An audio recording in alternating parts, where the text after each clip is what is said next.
and it's somehow into, well, I have to put it in right shape, is joined with José Luis Torres, both from Málaga, you know, and what I want to talk about is the, have you seen this fancy transition?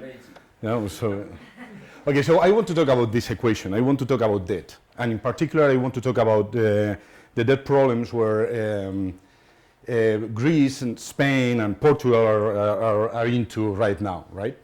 So, and one of the reasons I want to talk about this is because being one of the citizen of one of the biggest countries, you know, it's something like, sometimes it's a bit upsetting to be hearing something like, you know, it's the Greek, Spanish and the Portuguese, they had just an incredible consumption orgy. You know, these guys are completely lazy, they don't work, they don't pay taxes, they don't do anything. The government just spends like crazy in the most stupid investments you can imagine. You know, so, you know, and one day after the other, you know. You're speaking about Spain, right?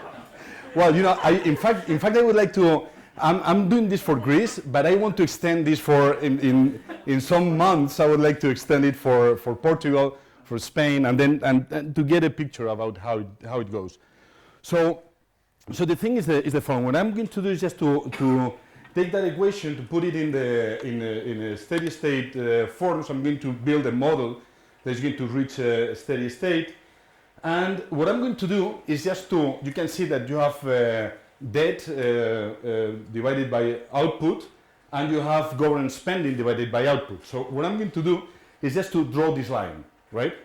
I'm going to draw this line, this variable against this variable. So I'm going to get a negative relationship between the two, right?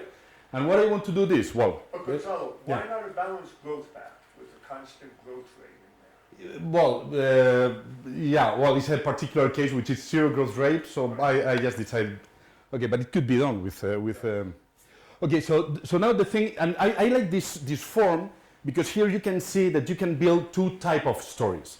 There's one type of story which is looking inside the parentheses, which is to say that the government is really stupid, they just spend in incredible stupid investments. The government cannot collect taxes, and they don't collect taxes properly. So they are taxing things that they shouldn't be taxing. They're taxing labor and they're taxing capital like crazy, but they're not taxing consumption goods. The expenditure side is that they're transferring money, so they're not investing in public capital, but they're just transferring money to lazy guys who just want to do nothing in their lives, right? So what I would like to do is just to construct a model, a general equilibrium model, where these variables are completely interrelated, right? To show that what you have inside the parentheses isn't very different from the rest of Europe. So if I can convince you that this looks like normal, then the debt problems are coming because of this term here, which is how markets decide what the return to debt is, right? So, yeah.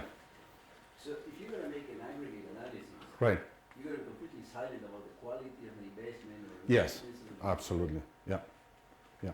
But R depends on what's in parentheses, right? Well, this is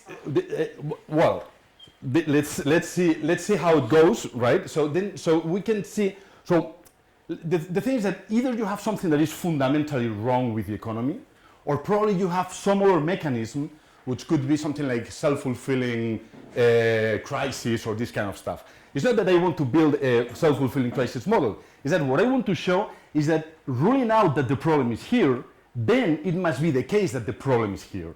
So it's something like, instead of, you see, it's just putting the other way around. Say, look, and I want to show you that Greece and Spain and these countries are quite normal when you look at what is inside the parentheses, right? But the problem can also be in the initial debt. Yeah. Okay. So, and this is why so let me show you. This is the line I want to. I build this general equilibrium model, and then I draw that line. Okay. So the line is here when interest rates for the years 2002-2006. What you get is that the interest rates, the return to debt in Greece, they were very low, very low. So the slope of this line is going to be precisely this interest rate. So if the interest rate, so the return to debt goes high, then this line will go to here, right? And yeah, This is expenditure, that's the debt. yeah, you have expenditure, total government expenditures here, What are the revenues? You cannot draw, so you cannot draw this line without. right? And so what I'm going to do is just to fix them. It's just to take these years from 2002 to until 2006. I'm going to see how much money they were getting there, and I'm going to fix that number. And with that number fixed, and with those taxes fixed forever, then what I'm going to do is just to solve for every steady state for the model economy I'm going to present you, given a certain amount of total expenditures, how much debt they could be sustained in the long run, given that interest rates are this low. But the steady state is that there is going to be positive, you must not be running a surplus. Yeah. Right. So you That's right. So- Right. That's right. Yeah. That's right. No. That, But then you're telling me that you're Right. the revenues over GDP are like 60, Right. 58. Right. So Because at zero debt, you Right, have zero right. deficit, so then the revenues must be equal to expenditures. Right. So this is okay. So then that's true. So and if interest rates go up, then this goes down. Okay. So when you put the actual data in here in this graph, then you get that the percentage of total expenditure to GDP in Greece was about 45% of GDP, and total debt was about 100% of GDP for these years. So according to what you're saying, what should you expect when interest rates are so low? You should expect. But then you're telling me that during those years, Greece was running a 18% surplus? No. What I'm saying is Where are you getting no. I'm going to get them from data, right? And this is an example. right. Okay. Oh, I thought this was... Okay. No. So this is actual data, but what happens is that this is The yellow line, you made it up. right. Okay. Absolutely. Yeah. Okay. So I should have said that before, that I made it up, and it's the first cheating of the of the presentation. Right. You do not make it up. No. So this is okay. So now I'm going to show you what how did I make this line, right? So what I did was just to build a model. Okay. So this is Okay. So this is instead of showing you the model, I'm going to show you what happened, right? So then what happens is that you have public expenditures to GDP, 45%, 100% of debt from the years 2002 until 2006, right? Then the crisis hits Greece. And what happens is that the share of total expenditure to GDP just goes wild to the right, while debt is not still piling up so high, right? So you see, it goes very far to the right. Then at the year 2009, it seemed that someone says, listen, you are running into big trouble, right? And then by that year, what happened with the return to debt is that it went to 9% real, right? So then this line, the line of the model that I'm going to build, is going to say that the line is not here anymore, but it is here, okay? So then what you see is that by the years 2009, 2010, and 2011, you have a government that has been running huge deficits, right? And that they are at the other side of what a model economy calibrated for fiscal targets, parameters for Greece, says that you are at the side where debt is unsustainable, right? So at this side, debt is unsustainable, so you cannot be here for too long. And this is something that everybody knows. Everybody knows that you cannot be there for too long. So you have to do something in order to get back inside the sustainable area, right? So, and this is what Greece tried to do. They went into a huge consolidation, but now debt was just piling up really very rapidly because interest rates were very, very high. Okay, so this is the whole story. This is in two graphs what happened in the. No, that graph isn't bad. It was your previous graph that was bad, Gonzalo. What? Show us that again. The same. No, it's, Yeah. see, it's not. That, oh. What it is. No, it's the same. It's the same. No, this line. Come on. This is. I mean. All right, fine, Even- So, yeah, there's some pictures, some things I was missing at the bottom, but yeah, keep going. Can I make a Yeah. a very old literature on measuring structural deficit, Uh-huh. which has not been taught in graduate programs for decades now, but which is what the European Union tries to enforce. I think what you're doing, this yellow line now, is just a different measure of the structural deficit. Right. And you would phrase it, and it would be basically the same, but then it would be kind of, we can recognize even more directly as something that we'll talk about. Right. Okay. Yeah. Is this the story that there is multiplicity of equilibrium? No, no, no. It's not that if people think it's unsustainable, reaching Ah, well, people think it's okay, yeah, okay. sustainable if the Right. rate is Oh, low, yeah, then okay, it's okay. sustainable. Well, you know, in fact, at the very beginning of this paper, this wasn't the idea, but now it's getting much into the thing that, in fact, you can have. And I'm going to show some graphs where, in fact, if people decide not to lend the Greek government, then they will default. But they won't default if otherwise they lend. So, in fact, this is that's true. So you are not going to say why there was increase in interest rates, you are just going to say that when interest rate increases, you move into the other Right. direction, right? That's right. So you are saying that fundamentals are okay, that- there's Probably some self-fulfilling theory for crisis that is going to do we should look at. I think you want to follow what Paco was saying. Right. Yeah. No, I know. The debt got so high that it justified the increase in Right. interest rates. Right. But it didn't have to happen. That's right. I know. That's right. Yes. This is So also this is That's multiple right. equilibrium, no? Right. Yes. It is multiple. Yeah. It is. It's going to be. Yeah. The reason for why they cross at 50 is Yeah. because Yeah. Well. why is that?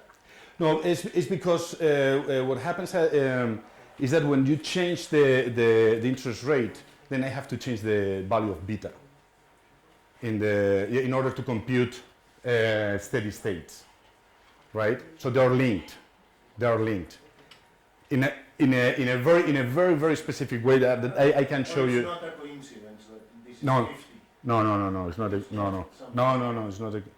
No, that has to. No, but Which- we should talk about that. See, he's recalibrating the model. Right. Trying to change his own. For beta, just for one parameter.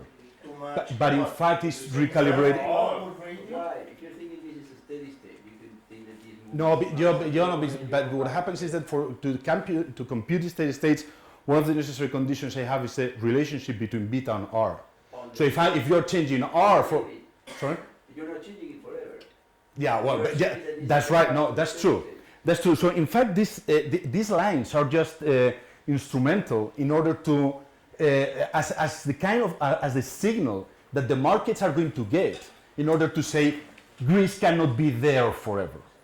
So is that when you get into this, is when you cross this line, Gonzalo, when you have, Gonzalo, I think we like your story. it's beautiful. We don't like the idea that for every level of interest rates, you I'm assign going the to- Greek- you assign the Greek government with a different discount factor. You don't like that, No, we don't. No, and you could avoid it by having a small open economy, right? which is kind of what very important. Yeah, that's true. And then okay, good. Okay, so this is the. Did you like this? This is Beamer, and you see, it's, I have no idea. yeah, how to do that. I'll show you. I'll show you. You know? Okay, so this is again, this is the same story. You see, so you have this model in order to have this line. Then you have some dots here that say that Greece is a really fine country. There's absolutely no problem with it. But then the crisis. I object. You object You that made up a yellow line. totally. I just totally made up. They give me any country, I'm going to put the dots here, I'm going to make up a yellow line here on the right, I'm going to say that country is fine. Right. But you see, then what happens is that then interest rates go up, and then this thing goes to the right. I'm going to make a yellow line. No, but you cannot. Come on. Well, no, how Okay. did you make it? No, let me show you. Let me show you. So it's not just a complete arbitrary line that I've just placed where. So far you told that you can. Yeah, that's true. But okay, so what I'm going to do is just to try to have a public sector that has many things, right? Okay. So the public sector, which is going to do is just to hire workers and invest in public capital, and it's going to fix public wages with a wage premium, and it's going to tax activities like with a labor income tax, a social security tax, corporate tax. So you have 5 kinds of taxes, different types of expenditure, right? So, and what I'm going to do is just to set up a model and then use the fiscal targets in order to calibrate that model. So it's going to, so that line is going to be, it's going to come out from fiscal targets. It's not going to be from anywhere else, right? Okay, so what I'm going to do is just to use an aggregated production function that is going to have private capital and public capital, and it's going to have 2 types of workers. It's going to have private workers, and it's going to have public workers that, you know, make some kind of aggregated labor through this CES specification, right? So this is that's going to be, that's output is determined that way. Okay, so if you just take the marginal productivities of the 2 kinds of workers, you get this marginal productivities, then you can divide one by the other, and then you get this equation 4, which is a very simple equation that it relates the different wages with different types of labor. And then you have these 2 parameters. So what we do with that is that make this simple regression, right? And then estimate this equation in order to get the value, these 2 values. So part of the production function will come from there, right? And then one of the things that I want to show is that, for example, if you look at the public labor to private labor in Greece, then what you get is this kind of hump-shaped line. You know, what it's saying that, you know, public labor has been increasing for Greece until the 90s, and then it has been slowly decreasing, right? While the public compensation per employee divided by the private compensation shows that at the very beginning, in 1960s, there was a huge wage premium in the public sector that has been decreasing and then stayed somehow steady or somehow probably increasing a little bit, you know? But when you do exactly the same thing for the aggregate of Europe, you see exactly the same thing. Is that in the 70s it was going up, you know, it was increasing, and then it started to decrease. So the amount of public workers in Europe was decreasing, while the wage premium was also decreasing and then stayed probably increasing a little bit or staying more or less constant, right? So in this respect, Can you go back one? yeah.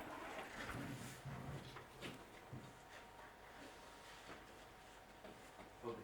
Yeah? Go a little bit higher here, but. Yeah, it's a bit higher, and they start to hire less a bit later. You know, in fact, this move here is led by Germany. But the ratio is much higher Yeah. in Greece. Yeah. In compensation, The max- right? If one had the idea that they were giving the money to this is right, no? Well, they are paying. No, in fact, this The top figure, public employees go to 35%. right. The max in Greece is 30. Is What is the premium? yeah. No, the wage premium was extremely high. No, in fact, if you want to be, if you want to work to Greece, it's much better to work for the government. This is clear. So, for example. Maybe that can be part of what Tim was saying. There were probably a lot of people in agriculture. Those were private jobs, were very, very, very low paid. Yeah. So it could be a Right. composition effect even there. Uh-huh. But again, it's very similar to the one in Europe. No, but you see, and what happens is that it was increasing, then the government was somehow consolidating and decreasing the amount of public workers, right? Okay, so then what we do is just to solve this maximization problem, right? Where you have the consumer maximizing consumption and leisure, with this number given by the government is going to have a schedule to hire people and to pay them. And then you have a composite good. The consumption good is going to be a mixture between the private good and the public good, or the public consumption. And then you have this budget constraint that is saying that well, you have investment, and then you have and consumption in one side with this value-added tax, and then you have different returns that are being taxed at different rates. Okay? What's that C there? What's C? There's a Z. Oh, this is transfer. These are transfers. These are transfers to big C, or transfers to the consumer, right? Yeah, but Gonzalo, Yeah. you want to do the labor a different way. Because see, you have now that the wages in the two sectors are going to be different. They are different, right? No, but you can't, because look at your feasibility constraint on labor on the second line on 7. Right. That creates perfect substitutes as far as Right. you go. And this, So you're only working the sector that pays the right. most. No, that's right. So what happens is that this guy is not going to choose about LG. So he's going to choose about the L remaining once the government has taken workers. Okay? And this is, Funny labor and that's the way you have the wage premium. Lucky you get paid No, high, that's and then you have to right. go- You're right. You're rationed. Everybody would work for the government if they could. Big, and that's why you have the wage premium. You're right. Okay. Okay? Right, So right, in fact, you're this right. equation could be written better No, in this no, other you're way, right. with this Very other good, side. Very good. You're rationed. But- Everybody would like to work for the Everyone would like to work for the government, but the government will decide who works for the government. Okay? So then, well, you have the firm has some profits, and this kind of expressions, and then you have the government, right? Yeah. Are they borrowing from abroad? Is this a closed economy? No, yeah. In fact, they're borrowing from abroad. There's an international investor who is going to make who is going to buy the bonds, right? So you have a small economy. So that's exactly right. And the rest of the world is just is just an international banker, a completely aggregated international banker, who is going to make the buying of the government bonds. So why do you need to change beta to Yeah, this is something I understand now. I just got it now. Yeah. So no, in fact, no, that's no. Yeah, I just got it now. Later rate is given, it's exciting. That's right. Yes, absolutely. That is, and I don't have to change that. I don't have to recalibrate the beta because, in fact, it's just coming from the rest of the world. So that was that was a mistake. Okay, but I just understood it now. So okay. So then you have this government, right? So the government is going to spend money, in all these projects, and is going to has to pay back their debts, and it has to be financed either with taxes or with a variation in total debt. Okay. What are going to be the expenditures of the government? The government is going to produce consumption good. It's going to so it's going to consume goods. It's going to pay for the public workers. It's going to invest in public capital, and it's going to transfer some money to the poor or entitlements. People who just went retired, and so it has to make some transfers to the consumers. Then you have the Swan equation, right? And then you have all the sources of income coming from this economy, from production and factors of, you see. So you see, so this is the model. Yeah.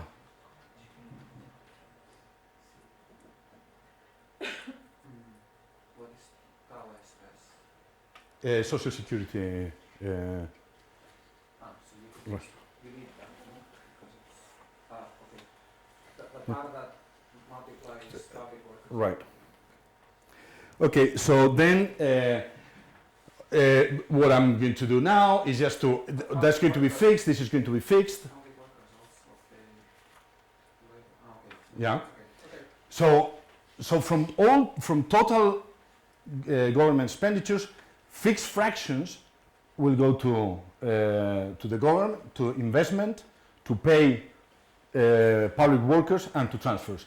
These numbers are going to be fixed, and taxes are going to be fixed all along the exercise. So this is not the government deciding what to do when the crisis hit or what to do in order to solve these solvency problems. No, this is going to be fixed, and what I'm going to do is just to take, this is the rule, this is the way the government is going to decide how many people hire and and what is going to be the wage premium, right?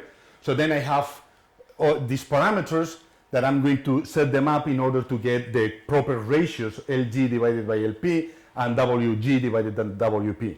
And then I'm going just to plug the numbers there so that I can match those ratios that I show you. Okay? So, and this is going to generate the rationing in the labor market. So this is going to be absorbed. Everyone would like to work there because there's going to be a wage premium for the. So what is G is given? GD, the total government is what you maximize that choosing what given. Right. So okay. So these numbers. Yeah, but GD, the total G is just. And total G is going to say, how is total expenditure in Greece? 45% of GDP. So then I'm going to plug that number. Okay, so if you divide this by output, then this number would be 45%. But then G is fixed, theta is fixed. So Yeah. you already know that 1 plus tau social security Right. level is fixed. Right. So Every- are you maximizing in the next problem then? Oh, yeah. Okay, that's fixed. Okay, So And the it- total W times L is given. that's right. Then what you're choosing is what? Is these numbers, right? So that I can have. No, what the government is choosing is maximizing Okay. the weighted thing of that. So the W times L is what is fixed. Right. Okay, so you maximize that choosing W, and then given that WL is a number. Right. No, Okay, no. So that gives you, how do you split the wage bill between workers and the wage? This is according to this problem. Yeah. Okay. So and this is so now the government has to That's decide. the problem is doing. Right. And this problem is fixed Wage here. bill given, and then you choose the L and the W. That's right. And then I have all these parameters in order to match. put them nicely, right? That's the thing. Okay. So then you look at these numbers. These are the fractions that are given and taken from the data. This is taken from the data. You see, and when you compare again, you compare taxation with other European countries, again, you get something that is quite similar.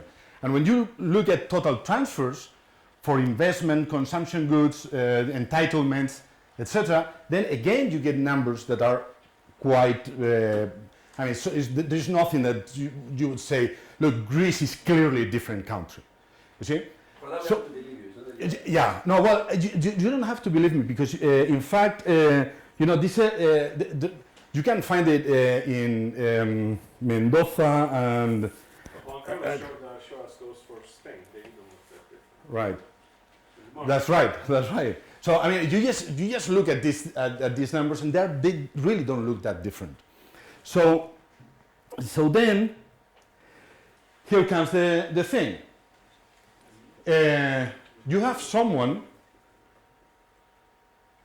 You have a government that has to decide to default or not to default, right?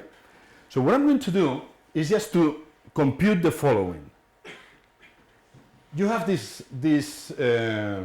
this space, you have couples of total government expenditure and debt to GDP, right? So from any point here, what I can do is just to compute the whole sequence of two different actions for the government. One action for the government would be to default. I'm here, and then I decide to default. If I decide to default, if the government decides to default, then what you're going to get is a penalty of 5% in total factor productivity forever, right? You're going to be penalized forever with, but in exchange, what happens is that you don't have to pay R times B, right? You don't have to pay anymore your debts, because, which is that's the good part. The bad part is that you can. The bad part is that you have this penalty. Sorry, but if you, I missed something. If you decide what can you adjust in order to pay, you cannot adjust the taxes. Yeah, you cannot adjust anything. How do you, if you do not default, how do you pay?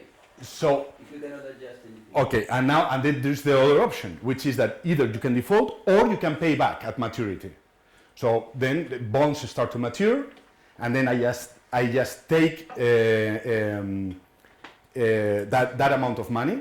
Oh, And you adjust G or. and that you decrease the size of the government, keeping all the CEDAs fixed. So the same proportion will go to. So you can. What you're not allowed in this model is to change the way you produce the contraction in the government. No taxes. No taxes. Taxes are going to be. That's going to be totally fixed, right? So what happens is what you can do is to decrease the size of the government. So this is the action you can do. Yeah. Was it G fixed as well? Big one, big G. No, you can choose that. The government, you can choose that, and that's a variable that the government can control, which is how big is going to be the government given taxes and given the amount of debt, right? So is that you can contract, you could increase taxes, okay? But what happens is that if you increase taxes with so many taxes, I mean that would be trivial to do it, you know. But then what happens is that for any point here, you have an infinite number of sequences that go to a new steady state, right? So what I'm going to do is just to say, is to keep it the whole thing as simple as possible, is to say that the government can decide to reduce the size of the government as a fraction of GDP, right?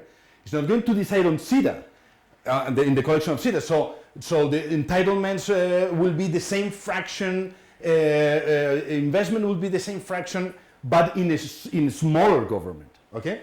So then from any point in this space, something that you can do is just to compute the sequence of a default, if I default, or the sequence of a payback. What happens if I pay back? The government can do that, which is that instead of going to the markets to roll over the debt at a very large interest rate, I simply pay back. So it's the bonds are maturing, and as soon as they mature, I just pay them back. So what is the good thing of this? The good thing is that you're not going to have a 5% penalty in total factor productivity forever. What is the bad thing of this? The bad thing of this is that people are going to suffer a lot, you know, because the government is going to be decreased a lot. So the consumption is going to be, will go down, and the amount of transfers to the consumer will also go down, right? So now the thing is that take a point like this point here, you know. Sorry? Why would individuals suffer? Government spending is just Oh, because it's part. computable with private consumption. You just do private consumption instead. No? No, because the people are going to suffer because the amount of labor and the payments to workers is going to go down, because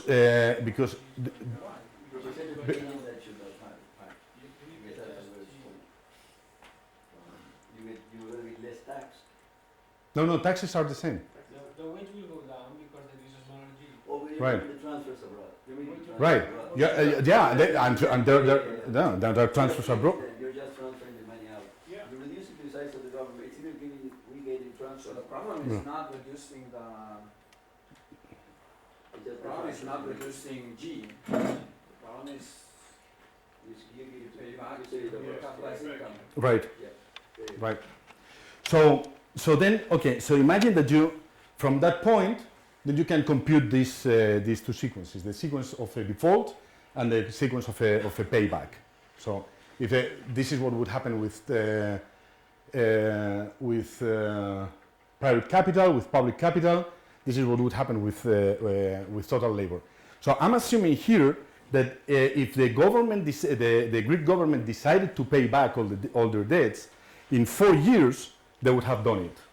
In 4 years they would have just end up paying the whole debt. You know, they would be free, and after those 4 years they would go to an economy that is richer because total factor productivity is higher than the total factor productivity of the economy where the default has occurred. But you're adjusting Yeah. government expenditures by 30 points of GDP every year.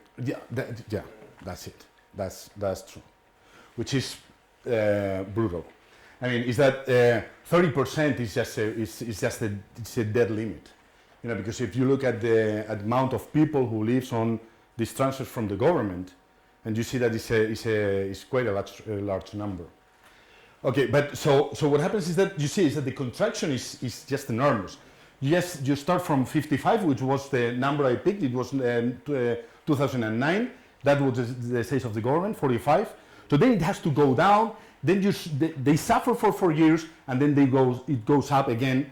While in the default sequence, what happens is that the government can increase the size of the government, right? Something is not from there. Yeah. Something is from It's the resources that not sent abroad. Why are you not smooth? Can you read the paper? That's weird. What? Why don't you do a little bit of consumption smoothing? He assumes they don't. Sorry? He assumes they pay it back in 4 years. Oh, because it's the Oh, government. yeah, paying. right, Okay. right. Yes, it's the government doing it. Okay. So, well, these are some more lines. And, okay, so for every size of the government, G divided by Y, you can compute the utility of a default. You can compute the utility of paying back at maturity. And then you can compute the utility that the consumer and the government gets from rolling over, right? So this is and here you have some thresholds, which is the threshold at which when the Greek government surpasses 150% of debt of GDP, then it would rather default rather than paying back. So once you have crossed to this line, you either get rollover from the markets or you default. So in this area here, okay, if you go 300% of GDP, then you default for sure. I mean, it doesn't matter if people say, look, I will refinance you. So if you go to the market, well, you can keep on rolling over debt and all that stuff. They say, yeah, okay, I prefer to default when debt is this big, right?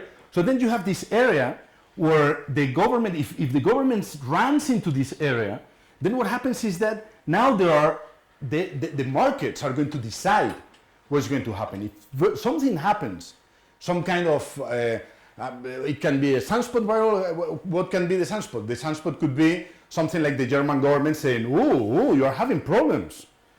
You need money. Come on, you have to accept a program. Come on, I mean, there's no way you can pay this, you know, and then people start get nervous, right? So then what happens is that the international investors stop rolling over, and if they stop rolling over, then you have to default, right? This is so this would be the picture. Now, you can construct another picture, which is the following, because you can see here the swing is due to two things. First of all, is decreasing Y. So there's a shock. There's a very strong shock on output, right? Very strong shock on output. While J was increasing softly, you know. So the result is that you have this incredibly large swing, mostly due to the fact that there's a huge contraction in output. So then you could say, okay, if this is the condition under which the government has to take the decision, I would like to see exactly this picture, the same picture like this, you know, a picture like this, but with some shock into output incorporated into this picture. So then what happens when you do that? What happens is that, believe it or not, this blue, and it was the same as the other, but you know the problem is that the scale has changed a little bit. But this line and that line, the solid lines, are the same as these lines, right? Or not to default. Output at that moment has suffered a shock, right? So then what happens with these lines?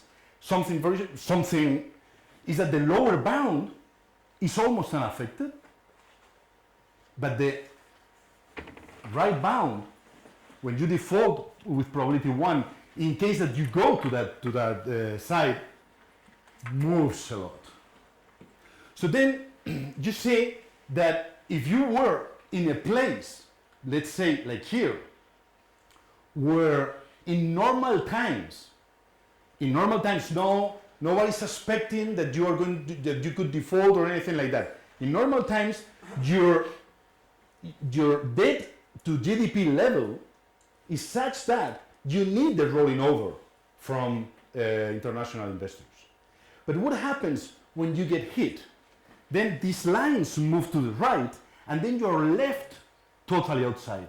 And then what happens in that case? In that case, what happens is that you default with probability 1. And you don't want a program. You don't want anything like more rolling over or anything like that. It's that you just want to default with probability 1. Okay? So, okay. So you see that I'm done with this. So you see that line, which is where it's coming from, the utility from rolling over, because I'm assuming that it's a steady state, there's no problem, nobody suspects anything from the country. That line is the one that produces this rolling over line. And it's not just an invented line, something like I push it to the right, you know, just to get a nice picture. It's something that comes from the fiscal data taken from Greece in the years 2002 and 2006. And then you get this story, you know, which is very similar to something that you have done in a paper, is Gambling for Redemption, which was somehow the original idea. So my initial point was to say, listen, these kind of models with self-fulfilling crisis are the kind of models we have to look at, because if you just take a large government, you know, that a very detailed government into a model, you will get something that, first of all, Greece was rather normal, and therefore what has happened is something that has nothing to do with something that you could call the fundamentals. It's something that happens because the level of debt was too large for a country that was suffering a very large shock. You know, so maybe would you have an idea if you put a country like UK data there? Where yeah, okay, and yes. Many European countries like that. Right. So what happens with when you just draw these lines for, but I have to redo them, you know, because of this beta issue. But when you do this for countries like Spain has this very large swing to the right, and it just touches this line and then goes back inside. You know, it was about to go. If you look at Portugal crossed the line way. And if you look at Ireland is just completely amazing. I mean, Ireland just gets out, totally out.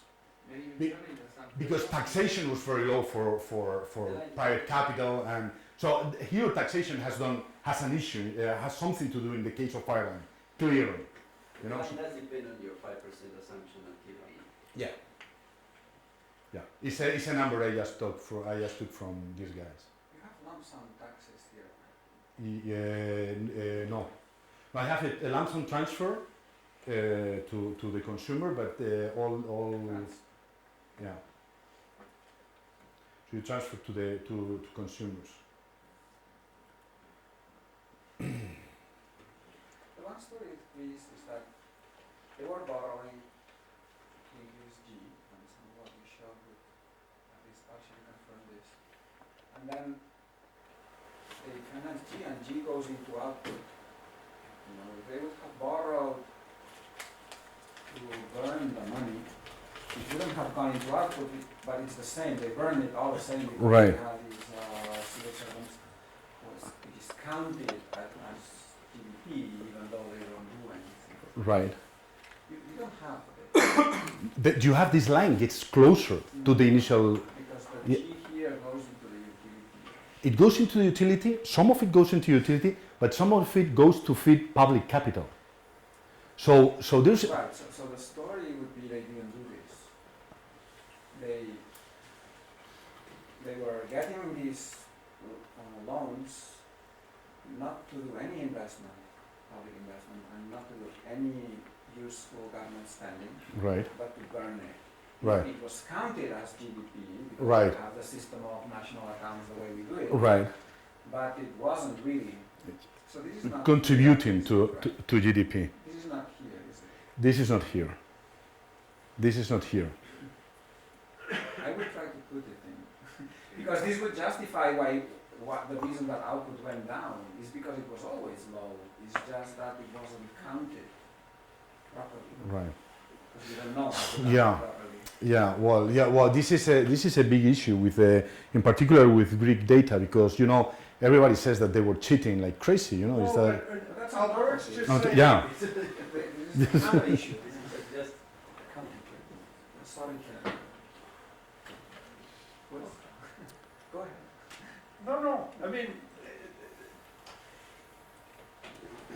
in a sense, your model is not giving enough, Albert's saying this is too favorable to Greece, your story. Yeah.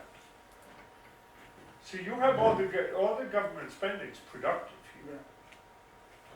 Well, when you go to Eurostat, these are the numbers you get. You get public investments. You get. But you put it into the production fund. Right. Absolutely. Yeah. Of It's course. wrong in Spain also. Okay. So yeah. Yes. Okay. He's saying Okay, so it's you're saying easier just to do take- the cuts Yeah. Okay. I for understand what some you're of saying. it, for some of it. So just make the government more useless. Give a chance in the model for government spending to be useless. Yeah. Then we'll see how we calibrate this. We could do it in various ways. But I think that is an essential part of the story. Uh-huh. That people come out of this. Okay, why we